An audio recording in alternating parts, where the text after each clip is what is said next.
자, 이제 주역으로 가시죠. 네. 기분 좋은 주역의 그 테마는 뭡니까? 나라를 구하려는 어벤져스 우리 전에 했었는데 반대네. 네, 나라를 구하려고 합니다. 나라를 구하려는 어벤져스 주역입니다. 네. 별표는 발표가 뭡니까? 있어요. 이번 주 신스틸러가 있어서 뭡니까 네. 별표는? 한번 보여주시겠어요? 별표부터 한번 보시겠습니다. 네. 윤석열을 둘러싼 유튜버 대전이다. 네, 윤석열을 둘러싼 최근에 사실은 이 유튜버 안에서 막 핫한 이슈들이 있었어요. 근데 이거를 저는 이제 심리 분석이잖아요. 네. 물론 정답은 모릅니다. 근데 왜 이렇게 이 시끄러운 일들이 있을까라고 네. 지금 최근 이거 사실 총선으로 나아가야 그렇죠. 되는데 뭐 거기에 변희재 대표 또 뭐 가로세로 무슨 뭐 김용호 부장 또 안정권 뭐 이렇게 하면서 뭐 그런 일들이 있었어요. 그거에 대해서 이제 사실은 구독자분들이 관심이 있으셔서 누구를 공격하기 위함은 전혀 아니고요. 저는 이 심리를 왜 그럴까 이제 그것만 분석하고 잠깐 넘어가면 네. 좋을 것 같아요. 그래서 결국은 그들도 나라를 구하려는 게 아닌가라는 생각인데 1차는 두 번째는 거기에 이렇게 교집합으로 언급되는 게 윤석열입니다. 제가 느낀 거. 그래요? 네. 그러면은 왜 그럴까? 왜 유튜버들이 왜 윤석열에 대한 어떤 링크가 있을까라는 생각을 했고 그건 이제 제 개인적인 생각입니다. 그리고 세 번째는 지금 이렇게 몇 개의 그룹핑이 됐는데 예전에 적인 사람들이 편이 되고 편 있는 사람이 적이 되고 이런 지금 상황이 있거든요. 그래요? 최근의 상황이. 근데 이게 왜 그럴까라고 생각하면 저는 이제 쉽게 생각이 되는 것은 본인의 업에 따라 움직이거든요. 그러니까 일단 예를 들면 변희재라는 대표가 있잖아요. 근데 네. 태블릿 PC 얘기를 했는데 이분은 왜 태블릿 PC 얘기를 할까 하면 이분이 지금 누구와 어울리냐면 류여의 정준길 이쪽하고 같이 합니다. 네. 근데 정준길 류여의 특히 정준길 변호사는 지금 최순실, 최서원을 변호하고 있어요. 그러면 여기선 당연히 그 변호가 1이거든요. 네. 변호인이니까. 그러면 이 태블릿 PC가 최서원 게 아니었다라는 게 1차 가장 중요한 일입니다. 네. 그 일을 뒷받침을 도와주는 게 저는 변희재 대표라는 생각이 들어요. 네. 뭐 나쁘다 좋다 저는 이제 가치를 판단하지는 않을 거고요. 그러면 이들은 변호사는 변호사로서 일을 하는 거고 그게 이제 결과적으로 이 우파 진영과 나라를 구하는데 도움이 되냐 안 되냐는 지금 판단할 수는 없는 것 같아요. 그런데 그 변희재라는 대표는 거기에 뒷받침되는 어떤 스피커로서의 역할을 하고 있나 보다라는 생각이 들고요. 가로세로 연구소와 김용호 부장이 있어요. 근데 이쪽은 지금 유영하 변호사가 나올 때 거기서 이제 인터뷰를 했었고 이런 상황이 또 다른 상황이 있습니다. 근데 이 모든 상황이 그렇게 변호인으로 갈 수 없는 또 다른 상황이 있는 것 같아요. 그래서 이런 다양한 이제 사실 이게 구독자님들은 관심사긴 해요. 근데 이거 상황에 대한 얘기를 아직 결론을 내릴 수는 없지만 이런 좀 위기가 있고 또 안정권 대표라는 분이 있어요. 근데 안정권 대표라는 분은 최근에 이제 이분은 왜냐면 너무 이분을 예전에 공격을 많이 다른 유튜버에서 했었어요. 그래서 지금 보복의 심리가 나와서 지금 그러고 있는데 서로 중요한 것은 이 유튜브는 그 팬들이 있습니다. A라는 그룹의 팬, B라는 그룹의 팬, C라는 그룹의 팬들이 있으면 서로 지금 서로 다른 유튜버에 가서 팬들끼리. 싸우고 있는 거예요. 그러니까 저는 그건 상당히 아쉽고 근데 그 사이사이에 링크를 보면 윤석열에 대한 좋은 이미지를 갖고 있는 분들이 있어요. 그러면 그것이 어떤 뭔가 윤석열을 뭔가로 보는 그런 것도 있지 않나라는 정도만 언급하고 넘어가겠습니다. 자, 예민한 나라를 이슈여서. 구하는 어벤져스 주역 3위는요? 네. 3040 세대. 네, 이번 주 이슈가 됐었죠. 예. 김대호 후보님이 지금 완전 뭐 언론에서 지금 엄청 난타를 하더라고. 낸타를 하고 있는데요. 저는 사실은 김대호 후보님을 실제로 인터뷰를 제일 빨리 했었고요. 그래요? 지금 예. 이제 청바지 TV에서는 신인 후보만 하고 있어요. 한 네. 번도 국회의원이 된 적이 없는 신인 후보만 인터뷰를 하고 있는데 김대호 후보님 제 그 청바지 TV에서도 3040 세대에 대한 언급을 하셨어요. 근데 저야말로 3040 세대잖아요. 오늘 이제 신스틸러는 3040 세대고 네. 오히려 피시 김대호 후보님에 대한 얘기를 좀 드리려고 그럽니다. 그리고 저는 좀 그 통역을 해드리려고 그래요. 왜냐면 저는 김대호 후보님을 좀 안지는 좀 됐고 그렇게 오래되진 않았지만 그래도 한 1년은 된 것 같아요. 근데 이분이 원래 그 좌파의 운동권의 모든 그 과외 선생님으로 유명합니다. 네, 문재인 과외 선생님이었어요. 심지어는. 그러니까 뭐냐면 문재인이 이제 똑똑하지가 않잖아요. 이분은 그 상당히 똑똑한 분입니다. 충격적일 정도로 그 논리가 그냥 이 정상 분포 곡선이 있으면 논리가 상위 5%, 논리로만 거의 사고한다고 생각할 정도의 그래서 뭐 그 왜 7공화국인가라는 책을 냈고. 그 이만한 책을 2권을 내셨어요. 근데 거기에 국가 비전에 대한 것들을 다 썼고 저는 이분하고 이제 그런 모임을 하면서 이분이 목차만 한 6페이지, 8페이지를 썼는데 이미 그냥 국가예요. 나라를 앞으로 좌파 운동권이 무엇이 문제이고 손학규는 무엇이 문제이고 손학규도 이분이 다 만났었고 뭐 그쪽에 대권 주자라는 사람들은 다 만나고 조언했던 분입니다. 그러나 그들의 민낯을 너무나 알고 그리고 이분의 표현으로는 자기는 선수, 이 정치인은 배우라고 생각하면 저는 자기는 절대 배우에 대해서는 관심이 없고 할 수 없다고 생각했대요. 어떻게 보면 작가죠. 작가 내지 근데 연출. 이번에는 어떻게 나왔네? 근데 이제 제가 왜 나오셨냐라고 했더니 작가 배우가 예를 들면 연출가가 작가가 계속 써서 배우들에게 줘요. 근데 하나도 제대로 문재인한테 써서 줘요. 못해요. 손학규 써서 줘요. 저쪽이 다 못하잖아요. 사실 너무 충격인 거예요. 어떻게 왜 이 대사가 안 돼? 왜 문재인 대통령과 더불어시민당 이게 안 돼? 문재인 대통령과 더불어시민당 이렇게 하는 거예요. 답답하잖아요. 그리고 다 망했잖아요. 나라를 망쳐놨잖아요. 저들이. 그러니까 그거에 대한 되게 큰 안타까움이 있던 분이더라고요. 그래서 이제 현실에 나온 거고. 네, 현실엔 나왔어요. 근데 이분이 이제 3040 세대를 좀 저는 말씀을 드리고 싶은데 저야말로 지금 청바지 포럼이라는 거를 오래 해왔고 제가 40이에요. 만 38세고 저희 아이들이 다 30대입니다. 3040 세대를 말씀드리고 싶어요. 언급이 됐으니까. 우리 3040 세대를 말하는 어떤 핵심 단어가 갱입니다. 갱. 아세요? 갱 그냥 좋아한다? 갱 좋아. 갱 싫어. 문재인이 좋고 싫은 거는 다 개인적인 취향이 다르지만요. 그 이유가 크게 일단 갱. 그럼 우리 이해를 해요. 거기에 야, 왜 결혼 안 해? 갱. 야, 그 회사 너 어떻게 다녀? 갱. 그럼 그 회사 왜 때려쳤어? 갱. 그게 3040 세대들이 어떤 직관적, 저는 이제 그 표현을 요번에 이제 무지하다고 말한 것 때문에 문제가 됐다고 생각해요. 논리가 없고 무지하다라는 표현을 하셨는데, 이제 중요한 것은 그 대화를 나눈 것이 어디 외곽에서 유세할 때가 아니세요. 선대위 요번에 중앙선대위에서 어떻게 하면 3040의 표를 더 가져올 수 있을 것인가. 3040 표가 사실 우리 지금 미래통합당의 가장 취약이거든요. 근데 그들을 가져오기 위한 이제 전략 회의를 한 거죠. 거기에서 나온 발언이고, 물론 그거를 조금 더 이렇게 감성적으로 포장하실 줄 아는 분이었다면 이렇게 표현 안 하셨을 텐데, 이 김대우 후보님은 상당히 이 전략가고요. 머리가 너무 좋고, 대신에 이제 감성적인 표현으로 내뱉은 이렇게 문재인 같은 그것을 잘 못하세요. 그러니까 그거에 대한 어떤 이제 링크가 되면서 거기에 왔던 기자가 아싸 이거다. 그래서 프레임을 건 건데요. 제대로 걸렸네. 네, 프레임을 잘 보셔야 되는 게 결국 총선은요 프레임 전쟁입니다. 근데 지금 기자들이 프레임 걸어가서 갖다 준 거예요 민주당한테. 뭐냐면 이 김대우 후보님은 운동권 세대였잖아요. 그러나 운동권 세대 그 무엇이 문제인지 알고 그걸 비판적으로 우리 지금 3040 세대가 일어나야 된다. 이제 이 문재인에 대해서 당신들의 나는 선배로서 그때 책임도 있고 잘못도 있고 나는 거기서 전향했지만 3040 세대들이 일어나야 된다. 이제 더 이상 어웨이크닝을 한 거예요, 사실은. 근데 저도 인터뷰를 1시간을 했는데 좀 아쉬웠던 부분은 그 어웨이크닝을 하는 방식이 야 깨어나 야 너 이상해 졸려 일어나 이렇게 하면 이렇게 일어나는 사람도 있지만 아유 많이 졸립죠. 이게 좌파의 방식이에요 사실은. 무섭게 그게 갱이라고 하는 우리 직관적인 3040 세대들에게 접근이 딱 됐던 거예요. 문재인 우리인이 하고 싶은 대로 해. det깨문.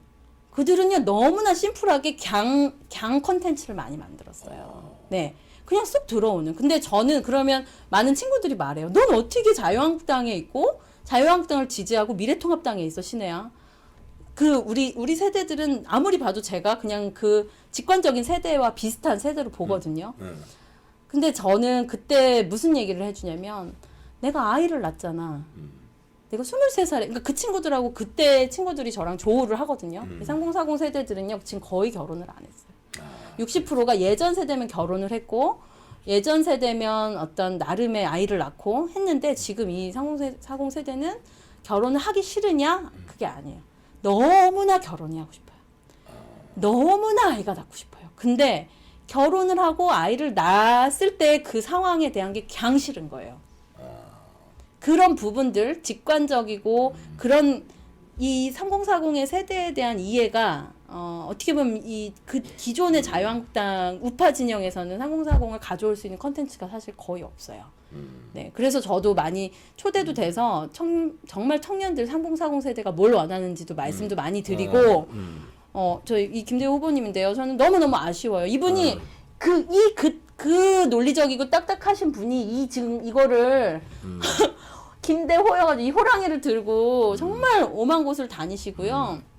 인스타 지금 상당히 잘하세요. 그리고 여기 후보 캠프에 제가 갔더니 3040 캠프원이 20명이 들어와 있습니다. 그래서 오늘 울면서 전화가 왔어요. 캠프원이. 우리 후보님 진짜 어떻게 되면 어떻게 해요? 막 기도하고 막 모여가지고 기도하고. 그러니까 제가 거기서 이봉규 TV로 오늘 가는데 제가 꼭 전달을 할게요라고 말한 건 이 김대호 후보님이 3040을 싫어하거나 3040을 무시하거나 한 것이 아니라 너무너무 너네를 아껴. 니네가 잘 돼야 돼. 너네가 어웨이크닝 돼서 니네가 너네 세대야. 나만 해도 이미 비전을 만들긴 하지만 이제 니네한테 이거 우리가 만든 왜 7공화국인가를 니네가 이제 실현을 해야 되는데 문재인한테 속아서는 안 돼. 그거를 따뜻하게 문재인에겐 속아서는 안 돼. 이렇게 풀었으면 이 문제가 안 됐을 거예요. 근데 참 너무나 안타깝게 3040 세대는 아휴 어떻게 이렇게 무지하지요. 이 말에 그냥 싹 언론에서 이 프레임에 걸어버린 겁니다. 그러니까 이제는 변명할 수도 없게 됐어요. 그래서 하나 편지 보여주시면 김대호 후보님이 이제 사과 편지를 썼어요. 그냥 어떠한 것도 되지 않으니까 사실 친필 편지도 쓰셨다고 들었고요. 제가 대신 소개를 해드릴게요. 국민 여러분 안녕하십니까. 미래통합당 관악갑 2번 김대호입니다. 제가 오늘 중앙당 선대위 전체 회합에서 우리 3040 세대는 논리 없는 무지와 착각의 세대라고 발언한 것에 대해 진심을 다해 머리 숙여 사과드립니다. 참으로 부적절하고 사려겹지 못한 표현이었습니다. 진심으로 사과드립니다. 선거대책회의에서 전반적인 부동층, 지금 저희 세대가 부동층이거든요. 지금 아까 이 대책 관련 이게 제일 중요하니까요. 개진하던 중에 각 세대별 부동층에 대한 일부 투표 경향성을 제가 침소봉대 절제되지 못한 표현으로 발언을 했습니다. 부디 정치 신인의 부족함을 따끔하게 견책하여 주시고 이후 저로 하여금 더욱더 근신하고 분발하는 계기가 되게 하여 주십시오. 다시 한번 깊이 머리 숙여 사과드립니다. 감사합니다. 해주셨는데 네, 전 이거는 참 그래도 다행히 잘 하셨다 대응을. 근데 이거 저는 속상한 게 미래통합당의 대응이에요. 퍽 하면 그냥 맨날 겁먹어요. 그러면 문재인 나와 제대로 합시다. 차명진 의원 같은 사람, 그러니까 무조건 차명진 의원을 지금 공천을 안 주려고 3번을 틀었잖아요. 민경욱 의원을 몇 번을 틀었잖아요. 그냥 새가슴이에요. 그러니까 이게는 저는 당을 공격하는 게 아니라 그것만으로 선거를 치르는 게 아닙니다. 전사도 필요하고 이게 막말입니까? 단지 이 통역이 필요한 거예요. 왜냐하면 당의 대변인이 있고 대변인단이 있다는 건 이게 나왔을 때 바로 김대호 후보가 무조건 잘못했네 이게 아니라 당에서는 이런 회의에서 이럴 수 있는 밖에 없었지만 그 사이사이엔 이런 얘기가 있었습니다라고 충분히 할 수 있거든요. 그러고 언론의 그 결을 낮춰놓고 그러니까 저는 이제 아쉬운 것은 앞으로 우리 한국당이 이제 미래통합당이 총선 전이 수도 없는 이 후보들을 이런 식으로 공격할 거예요. 그때마다 우리가 중징계를 주고 사퇴를 하라고 하고 이 후보 빼면요 무슨 좋은 일이 생기냐면요 관악갑에 지금 무슨 할아버지 후보 한 분이 계세요. 전혀 듣보잡이에요. 민주당에? 네, 국회의원 2번 하신 분이긴 한데 이름도 처음 보고 이런 처음 보는 후보 어떻게 2번 재선을 하면서 존재감이 없는 여기에게 넘겨주는 겁니다. 네, 그러니까 지금 8일 남았어요. 8일 남은 상황에서 제가 그래서 캠프원들에게도 말했어요. 김대호 후보의 이번 이 사건을 전국에 있는 캠프들은 지금 집중하셔야 돼요. 언론은 끊임없이 흔들 것이고 이만한 말실수 어디 뒤에서 한 얘기 화장실에서 한 얘기도 녹음해서 풀 겁니다. 그랬을 때 후보가 가장 중요한 거는 말실수를 줄이는 것이고요. 그리고 모든 24시간 CCTV가 촬영되고 있다고 생각하는 게 가장 중요한 것 같아요. 그럼에도 불구하고 어떤 논란의 거리가 나왔을 때 캠프에서의 대응, 중앙당에서의 대응이거든요. 근데 무조건 잘못했다. 막말에 대한 정의가 매번 여태까지 있지 않았습니까? 그래서 물론 이번은 이렇게 사과하고 정리가 됐지만 3040 세대들이 화나지 않았어요. 왜냐면 화를 누가 부추긴 건데요. 언론이 이 프레임으로 3040은 왜냐하면 문재인 정권은 2가지 이 프레임의 목적이 있었습니다. 지금 민주당은 하나는 김대호가 너무 두려워요. 김대호라는 후보가 저쪽에 면면이를 다 알고 있어요. 자기한테 와서 저희 한 번만 그 소스 좀 주십시오. 오죽하면 그들의 책사, 그들의 과외 선생님이었다고 하잖아요. 이분이 이현주 의원도 사실은 정치적으로 가르쳤습니다. 그러니까 지금 신인, 정치인으로서는 신인이지만 상당히 많은 유력 정치인들의 정치를 가르쳐 주신 분이에요. 우리 이봉규 박사님 더킹이라는 영화 아세요? 네. 정우성 나온. 거기 보면 마지막에 누구죠? 주인공? 이름이 갑자기 생각 안 나. 81년생 정우성 말고 정의성 말고 죽은 조인성. 조인성. 네, 조인성이 나중에 국회의원이 되려고 찾아오잖아요. 그때 여기 한 분이 녹음을 하잖아요. 자기 인생을 여기다 다 녹음을 하십시오라고 하잖아요. 그런 사람이 책사입니다. 그러니까 사실은 김대호 후보님은 그렇게까지 뛰어났던 분이에요. 근데 그쪽에서 얼마나 죽이고 싶겠습니까? 그러니까. 그래서 우리가 어떤 사건만 보지 마시고요. 네. 이렇게 강렬하게 기사가 50개가 네. 뜨는 이유는 이 사람 죽이고 싶구나. 좌파에서. 너무나 죽이고 싶구나. 1번이고요. 두 번째는 이렇게 해서 흔들고 싶은 겁니다. 우리 우파 진영을. 네. 이미 여기서 새가슴인 게 됐어요. 김용호 공관위원장 오늘 6시에 김대호 후보 만나러 온대요. 저 6시 이제 이거 생방송이 아니기 때문에 이제 나가고 나면 중징계 하러 올 수도 있고요. 뭐 심지어 그렇습니다. 근데 김용호 공관위원장님께도 네. 저는 이제 어쨌든 총선 우리가 승리해야 하기 때문에 아쉬운 부분을 말씀드리는 거예요. 공관위원장님이 더 전사들을 공천을 하셨으면 이런 일 없거든요. 네. 네. 그러니까 이제라도 힘을 네. 합쳐서 대응을 잘해 주십사. 저 부탁드립니다. 오늘 제가 이제 논평한 거 하나 있는데 3040에 드리는 편지를 네네. 했는데 저는 이거 어떻게 생각하냐면 저는 김대호 후보가 난 할 만했다고 생각합니다. 네. 저는 오히려 이거 이제 물론 표현은 잘못됐지만 네. 3040한테 진짜 네. 제대로 할 만한 거기 네. 때문에 큰 잘못이 아니다 나는. 네. 오늘 제가 3040에 대한 그 네. 할아버지의 편지를 소개한 영상이 있습니다. 한번 볼게요. 보시길 바라고요. 그리고 3040 세대 마지막 한 말씀만 더 네. 드리면 왜 3040 세대는 그러면 강이고 문재인을 지지할까요? 제가 이제 저희 청바지 포럼 캠프 MT를 갔는데 31살부터 네. 40살 제가 최장이었어요. 40살까지 딱 명확하게 3040 세대입니다. 근데 이 친구들이 물어봤어요. 저한테 이제 누나라고 하죠. 누나는 IMF가 몇 살이었어요? 우리 3040 세대를 이해하는 관통하는 컨텐츠는요. 그 관통하는 역사적 사건은요. IMF입니다. IMF가 저는 고2였거든요. 저보다 9살 어린 친구들은요. 8살이었어요. 31살은 초등학교 1학년 때 IMF였고요. 40살은요. 고2 때 IMF예요. 누나는 아빠 회사 잘리고 사업 무너지고 빚쟁이들 찾아오는 거 고2 때 겪었죠. 1, 2년이면 대학 갈 수 있죠. 우리는 초등학교 때부터 대학 내내까지 돈 아껴 써라. 용돈 없다. 아버지 지금 도망갔는데 언제 올지 모른다. 우리 살아남아야 된다. 힘들다.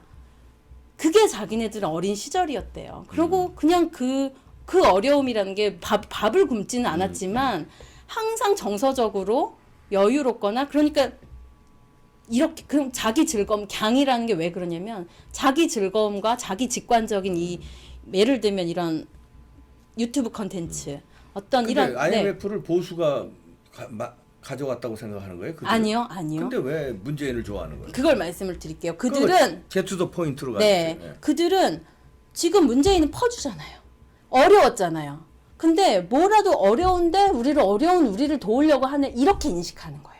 그래서 바보라는 거예요. 그래서 제대로 할 만한 거예요. 그것이 다 관통되는 거예요. 근데 그 외 3040 세대들이 그 어려움이 문재인 같은 김대중을 통해서 오히려 너네가 어려워진 거다. 그것을 알려줘야 돼요. 그러니까 네. 제대로 알려줘야 돼요. 그래서 네. 제가 오늘 편지 맞습니다. 소개한 걸 한번 네. 영상을 그걸 보시기 한번 바라고. 보시기 저는 바랍니다. 네. 김대호 씨가 뭐 크게 잘못했다고. 맞습니다. 네.